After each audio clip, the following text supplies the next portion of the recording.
अखंड मंडलाकारं व्याप्तं येन चराचरं तत्पदं दर्शितं येन तस्मै श्री गुरुवे नमः। महाकुंभ की स्थिति तभी बनती है जब गुरु एक खास स्थिति में होते हैं खगोलीय रूप से, और सूर्य एक खास स्थिति में होते हैं और उनके साथ चंद्रमा। और जब महाकुंभ यहाँ प्रयागराज में लगता है तो उसके विषय में भी हमारे शास्त्र ये कहते हैं कि मकर में सूर्य और चंद्रमा दोनों स्थित होते हैं, और गुरु जो होते हैं उनकी एक विशेष स्थिति होती है, वो होते हैं सिंह राशि में। और ऐसे में सिंह या वृष, क्योंकि ये दोनों ही स्थिर राशियां मानी जाती हैं, इसमें गुरु होते हैं। मैं इसलिए बार बार ये बात गुरु के संदर्भ में कह रहा हूं क्योंकि गुरु तत्व के बगैर ईश्वर को जानना संभव नहीं है। और जब आप महाकुंभ में पहुंचते हैं तो आपको ऐसे गुरु तत्व का आशीर्वाद जगह जगह मिलता है, और ये आपका सौभाग्य होता है। हमारा भी ये सौभाग्य है कि हम यहाँ भारत के हृदय प्रदेश मध्य प्रदेश से, उज्जैनी से यहाँ पहुंचे हुए स्वामी प्रेमानंद पुरी जी महाराज के साथ बैठे हुए। बहुत स्वागत है आपका। मैं टाइम्स नाउ का बहुत बहुत धन्यवाद करता हूं कि अर्जी वाले हनुमान उज्जैन के कैंप में से पूरे विश्व में सनातन धर्म की पताका को जो फहराने का कार्य कर रहे हैं, तो ये धन्यवाद का पात्र है चैनल। दूसरी बात, कुंभ में किसी मीडिया कर्मी का आना, और मैंने पूछा कि कब तक रहोगे, तो कहने लगे कि हरी इच्छा तक। तो बिल्कुल ठीक कहा, बिना हरी इच्छा के कोई भी व्यक्ति इस कुंभ भूमि में आ ही नहीं सकता। कुंभ भूमि में आना, कुंभ भूमि में स्नान करना, कुंभ भूमि में यज्ञ हवन पूजन करना। गोस्वामी तुलसीदास जी ने कहा कि जन्म जन्म मुनि जतन कराई, अंत राम कहीं आवत नाई। माने कितने ऋषि मुनि महात्मा अपने अनेक अनेक जन्म से संसिधा, अनेक अनेक जन्मों की साधना पूरी हो जाती है, फिर भी प्रभु का और राम का दर्शन नहीं है। और यहाँ एक डुबकी लगाने मात्र से, गंगा में मात्र एक डुबकी लगाना, और कहते हैं मोक्ष की प्राप्ति हो जाती है। तो कुंभ में आना, और विशेष तिथियों में ये जो गंगा के कण हैं, जल कण, उनमें एक विशेष ऊर्जा आ जाती है जिससे हमारा जीवन रिजुविनेट हो जाता है। तो कुंभ में आना और अपने जीवन को रिजुविनेट करना, ये सब बिना ईश्वर की कृपा के संभव नहीं है। जिन पर कृपा राम की होई, ता पर कृपा करे सब कोई। तो ईश्वर की कृपा के द्वारा ये कुंभ संभव है। मनुष्य कृपा और मनुष्य साधनों से कुंभ संभव नहीं है। तो ये क्योंकि आप मध्य प्रदेश से हैं और आपने खुद ही बताया अभी अर्जी वाले हनुमान जी, और अर्जी की बात जब होती है तो छतरपुर भी याद आता है, धीरेन्द्र कृष्ण शास्त्री जी भी याद आते हैं। तो अर्जी जो है लगने का मुख्य स्थान इस समय मध्य प्रदेश है। देखिए, जो आप कह रहे हैं कि अर्जी लगने का स्थान मध्य प्रदेश है, तो मध्य में अर्जी लग जाएगी तो चारों तरफ फैल जाएगी। संसार की जब गणना की जाती है, जब काल गणना की जाती है, तो हमेशा ध्रुवी से की जाती है, और उज्जैन से ही पूरे विश्व में काल गणना की जाती है। और संसार की नाभि भी उज्जैन ही है। और प्राचीन भारत की राजधानी तो थी। अब राजधानी क्यों थी? उस समय संस्कृति और संस्कार का इस धरा पर भरपूर प्रभाव था, इसीलिए इसको आर्यावर्त कहते थे। और सोचिए, संसार की नाभि होने के कारण अगर नाभि में सब कुछ ठीक हुआ, शरीर में भी एक नाभि होती है, वो बिगड़ जाए तो उसकी कोई दवाई नहीं है, बल्कि बिठाने की कोशिशें होती हैं उसको। तो अगर नाभि में ही सब कुछ ठीक हो गया, तो उज्जैन में सब कुछ ठीक हो गया। और उज्जैन में हनुमान जी की यहाँ अर्जी लग गई, तो जिस तरह नाभि ठीक होती है शरीर की, उसी तरह अगर आपने नाभि में अर्जी लगाई तो ये मान के चलिए आपका सब कुछ ठीक हो जाना। तो कैसे अर्जी लगती है और हनुमान जी महाराज कैसे सुनवाई करते हैं? मुझे आज एक प्रश्न आपकी मीडिया कर्मी ने ये भी किया था कि महाराज जी, आप हनुमान जी के यहाँ अर्जी लगाने के लिए आपको आपके पास आना पड़ता है अर्जी लगाने के लिए। तो मैंने कहा, मैं बीच में हनुमान जी के और भक्तों के नहीं हूँ, और मैं समझता हूँ कि कोई भी व्यक्ति संसार में ना तो हनुमान, और उन्होंने कहा कि कैसे मालूम पड़ेगा कि हम पे कृपा हो गई। तो मैंने कहा, ये कृपा बताने का काम भी हनुमान जी का ही है। मैं तो सिर्फ पोस्टमैन का काम करता हूँ कि आप लोगों की अर्जी लेता हूँ और हनुमान जी को प्रेषित कर देता हूँ। और मुझे जब लोगों के काम होते हैं, जब वो फोन करते हैं, तब मुझे मालूम पड़ता है कि उन पर कृपा हो गई। तो अर्जी लगाने का यहाँ पर क्या तरीका होता है? जैसे वहां तो लोग जाते हैं तो पर्ची निकलती है बागेश्वर धाम में कि गए, आपने सवाल पूछा, वो पहले से कुछ लिखा होता है जो आपके सामने प्रस्तुत होता है, उसमें समाधान भी उपाय भी होते हैं। यहाँ क्या तरीका होता है? देखिए, पर्ची सिस्टम यहाँ नहीं है, वरना हनुमान जी की कोई पर्ची संसार में निकाल सकता है। हनुमान जी ऐसे देवता हैं जो कलयुग में साक्षात हैं। तो मैं सोचता हूँ कि जब साक्षात हैं, सप्त चिरंजीवी हैं, तो उनके बीच में मैं क्या करूँगा? भक्त और भगवान के बीच में मैं कभी नहीं पड़ता। मैं सोचता हूँ कि भक्त अपनी हाथों से ही अपनी पर्ची लिखे और हनुमान जी को एक कागज पे जो भी उसकी समस्या है वो लिखते हैं लोग यहाँ, और वो हनुमान जी को प्रेषित करते हैं। और हम भी यहाँ से प्रति 3 दिन में अर्जियाँ उज्जैन भेज रहे हैं। अभी तक यहाँ करीब, हमने कल तक गणना कराई थी, तो 24,000 अर्जियाँ करीब यहाँ लग गई हैं। तो उन सबको हम वहाँ उज्जैन भेज रहे हैं, और उज्जैन विशेष मंत्रों के द्वारा प्रातःकाल में वो हनुमान जी को प्रेषित की जाएंगी। और सूचना तो हमको जब मालूम पड़ती है कि अर्जी कबूल हो गई, कि जब भक्त बताता है। तो जैसे यहाँ मान लीजिए मुझे अर्जी भेजनी है हनुमान जी के लिए, उनके चरणों में निवेदन करना है, तो मैं जो मेरी जिज्ञासा है या जो मेरी प्रार्थना है वो मैं उसमें लिख दूंगा और आपको दे दूंगा। आप पहुंचा देंगे हनुमान जी के पास वहां मंदिर में उज्जैन में, और विशेष मंत्रों द्वारा वो उनको समर्पित की जाएंगी और वहीं से भगवान की कृपा से समाधान निकलने शुरू होंगे। बिल्कुल ठीक कहा। यहाँ एक व्यवस्था बनाई हुई है अर्जी वाले हनुमान उज्जैन कैंप में, जो काली सड़क पर सेक्टर 20 में स्थित है, निरंजनी अखाड़े की छावनी के सामने। यहाँ एक व्यवस्था बनाई हुई है। आप अभी जाएंगे मंदिर में तो आप देखेंगे वहाँ कलम भी रखी हुई है, एक डायरी भी रखी हुई है। लोग अपने स्वयं से अपनी अर्जी लिखते हैं और हनुमान जी को प्रेषित करते हैं, और एक बॉक्स लगा हुआ है, उसमें वो अर्जियां डाल देते हैं। अच्छा।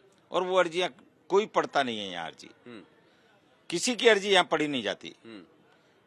पढ़ने वाले हनुमान जी हो तो फिर गोपनीय है वो, और सिर्फ भगवान को पता होता है सारा कुछ। हम है ही नहीं बीच में। हमारा काम तो पोस्टमैन का है, हम पहले ही कह चुके। तो हम पोस्टमैन तो कभी पढ़ ही नहीं सकता ना, चिट्ठी कैसे पढ़ेगा? तो हम तो पोस्टमैन का काम करते हैं। पोस्टमैन मनी ऑर्डर भी लेके आता है? नहीं, पोस्टमैन मनी ऑर्डर लेके आता है, तो जब मनी ऑर्डर आता है और भक्त बताता है कि इस मनी ऑर्डर को यहाँ खर्च कर दीजिए महाराज, तो वहाँ खर्च भी कर देते हैं। कोई दिक्कत थोड़ी है। तो ये वहाँ जो हनुमान जी के मंदिर में अर्जी लगती है, हर दिन लोग पहुंचते हैं अर्जी लगाने?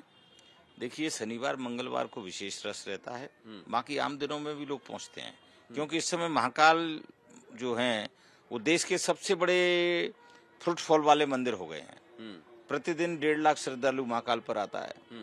तो इसलिए महाकाल पे आते ही हैं। जब लोगों को मालूम पड़ता है वहाँ के अर्जी वाले हनुमान पे भी जाना है, तो लोग आके अर्जी लगाते हैं।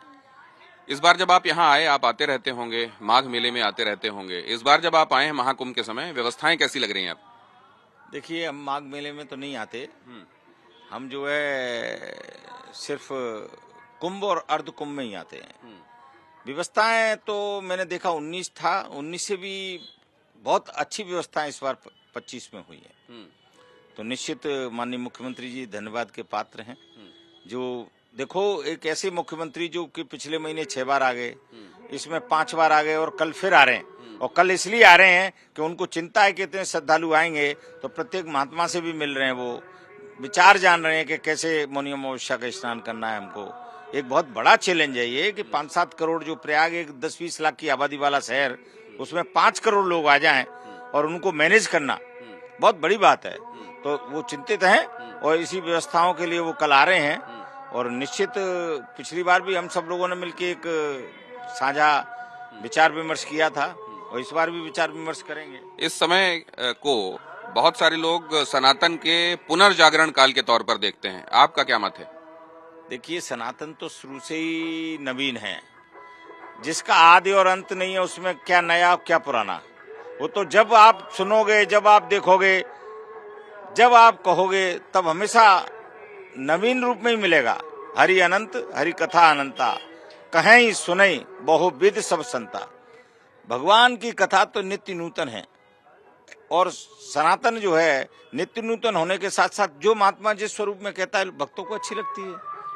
तो आपके साथ क्या मैं वहां चल सकता हूं जहां पर अर्जी वाला वो व्यवस्था है, और भगवान के चरणों में अर्जी लगा सकता हूं? अपने आप जो है स्वयं जाइए और स्वयं पाइए। अच्छा। हाँ, निज कर कर्म भोग कर भ्राता, हाँ, जस तज करो तस पलचा का। तो मैं आपके और भगवान के बीच में क्यों फंसूं? आप जैसा जिस भाव से अर्जी लगाएंगे, जैसे जाएंगे वैसे ही आप पाएंगे। तो आपका स्वागत है, आप जाइए।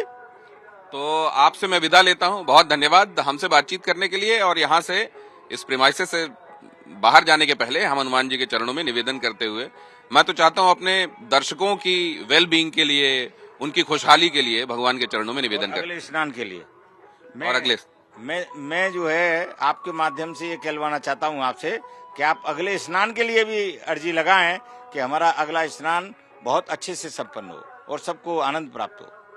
बहुत धन्यवाद हमसे बातचीत करने के लिए। आइए वहां चलकर हनुमान जी के चरणों में निवेदन भी करते हैं। आपका बहुत धन्यवाद करता हूं महाराज जी हमसे बातचीत करने के लिए। और ये भी देखते हैं कि यहां पर जो व्यवस्था है वो जैसा अभी स्वामी जी बता रहे थे कि वो अलग है।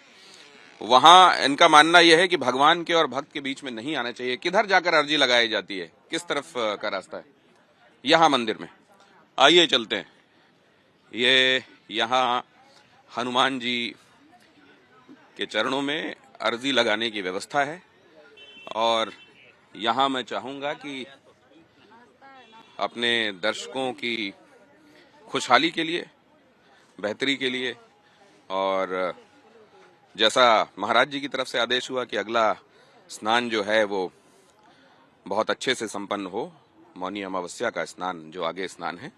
तो आप यहाँ देख रहे हैं कि पूरी प्रतिष्ठा है, नवग्रहों से लेकर, कलश से लेकर, षोडश मातृका से लेकर, जो मैं देख पा रहा हूँ और जितना मैं जानता हूँ, यहाँ आप देख रहे हैं हनुमान जी भी हैं और सामने रुद्रावतार हनुमान जी को माना जाता है तो भगवान शिव भी हैं। तो आइए उनके चरणों में पहले प्रणाम करते हैं और अब अर्जी भी लिखता हूं मैं। मुझे क्या कलम और कागज मिल सकता है? अच्छा, तो फिर ये मोड़ के देना होता है जिसको भगवान के चरणों में आप रख देते हैं और फिर यहां से उज्जैन हनुमान जी के मंदिर।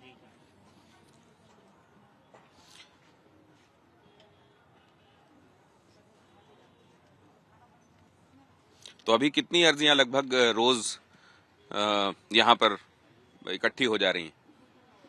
यहाँ पे लगभग 150 से ज़्यादा ही अर्जियाँ बहुत ज़्यादा ही होती है, जो अनगिनत है, जो भक्त आते रहते हैं, अर्जी लगा रहे हैं। कम से कम ये आप देख सकते हो, इतना पात्र भरा गया और एक और पात्र भरा। तो वो पात्र भी दिखाइए हरिंदर, वो देखिए वो पात्र रखा हुआ है जिसमें पात्र में अर्जियां हैं। पात्र में पहले हनुमान जी के चरणों में अर्जी रखी जाती है, उसके बाद उस पात्र में चली जाती है और पात्र से जाती है उज्जैन में हनुमान जी के उस मंदिर। अब जैसे इन सज्जन की अर्जी पूरी हो गई है तो उन्होंने पंडित जी से आज्ञा ली कि ठीक है इसको यहाँ से फाड़ लें, और उसके बाद ये कागज और पेन मुझे शायद मिल जाने वाला है। तो मैं इसमें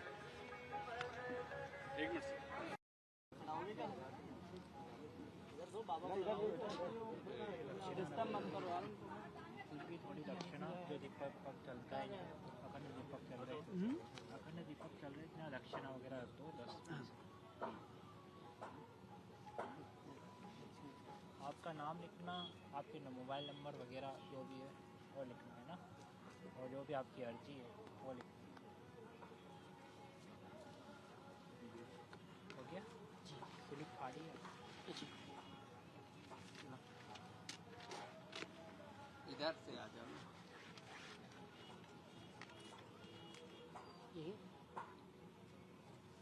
दक्षिणा रखना।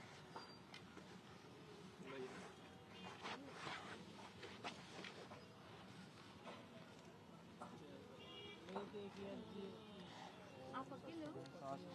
का विश्वविदास स्थार। हाँ भेजो एक और। हाँ भेजो एक।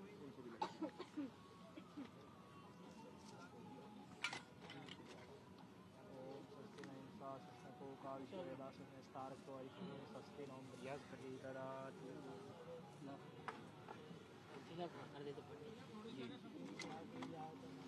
ओम स्वस्ति न इंद्रो प्रदशाः स्वस्ति नस्तार्क्ष्यो अरिष्टनेमि स्वस्ति नो बृहस्पति ददातु।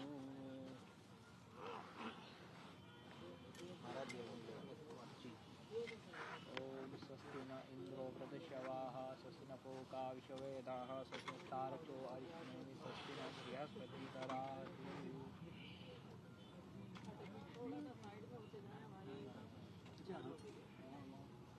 इसका मोबाइल पर फोन आता है।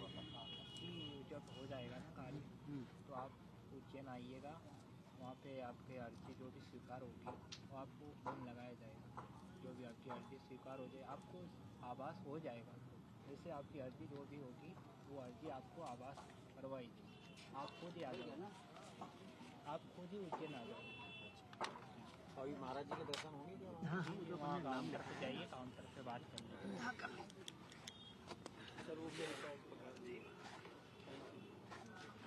तो ये अर्जी हो गई, ये हो गई अर्जी। और वैसे तो जो कंटेंट है वो आपके सामने ही मैंने लिखा है, इसमें जो भगवान से विनती की है। लेकिन अब